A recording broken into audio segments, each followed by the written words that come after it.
Like shorten it, or it was a shoe signing guy, Nicolas Cage, and Do Nicolas Cage and Danny Glover. Do Nicolas Cage and Danny Glover. Nicolas Cage. What do you say? His balls. So Nicolas Cage is one of my favorite actors, and I found out that we were staying in the same hotel as him, and I got so excited to meet him. And some woman told me that he was going to be in the gym, and so the next morning I went to the gym, and he was in there, and I was all excited, and I got a picture with him, and then I took off my glasses and laid them down on this thing when I took a picture, and then I went back to my hotel room, and I felt like God was saying, like, a picture's cool, but like, do you not care about his soul? Like, that's so much more important. And I was like, dang, I wish I would have said something. And I realized I left my glasses, so I was like, yes. And I went back to him, and I was like, did I leave my glasses? And I got my glasses back, and I said, I was like, do you mind if I ask you a question? And he wasn't really looking at me, he was just playing on his iPad, and he was like, well, sure. And I said, what do you think happens after we die? And he looked at me when I said that, and he had like the saddest eyes, and he said, I don't know, I just don't know. And I was so nervous. I was just like, so I was like, what do you believe? And he said, I don't know.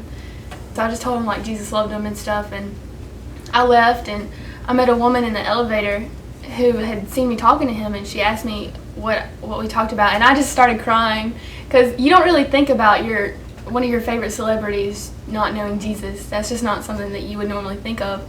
And so she was, hugging me and calming me down, because I was just heavy sobbing. And she texted me later, and she told me that she was going to share that story with her Sunday school class, and she said that her youth pastor's roommate's brother is Nicolas Cage's personal driver. And when she told me that, like, I was just so in awe of God, like how he would put that in place and he would make that happen.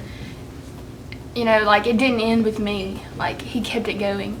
And the next morning, I went back to the gym, and I didn't want to keep bothering him and like shove it down his throat when obviously he didn't want to talk about it.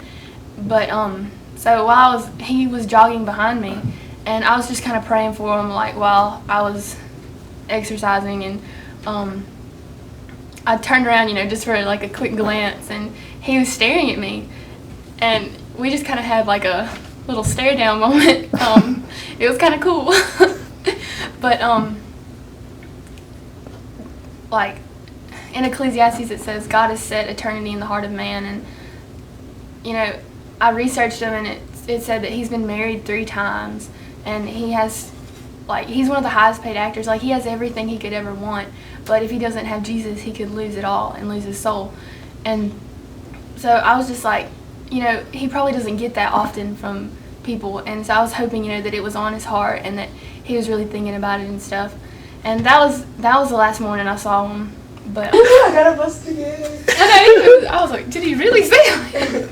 The next day, I was sitting out by the pool, and I was just like on my phone and stuff, and it was empty except for this one man who was over there in the hot tub, and he got out and he came and sat kind of beside me, and we were just like having like a casual conversation, just like, hey, how are you having a good day and stuff like that. And I felt like God was telling me, don't just sit here and have useless conversation with this man, like, tell him about me. And so I asked him, I said, who is Jesus to you? And he said, oh, baby girl, I can't answer that because I'm a Muslim. And honestly, I was just like, I was taken off guard. Like, I don't really come in contact with a lot of Muslims. And when he said that, a man walked up and he was like, hey, Mr. Glover, did you try out that restaurant I told you about? And then I realized it was Danny Glover, and I was like, are you Danny Glover? And he's like, yes, ma'am. And I was like, oh, okay.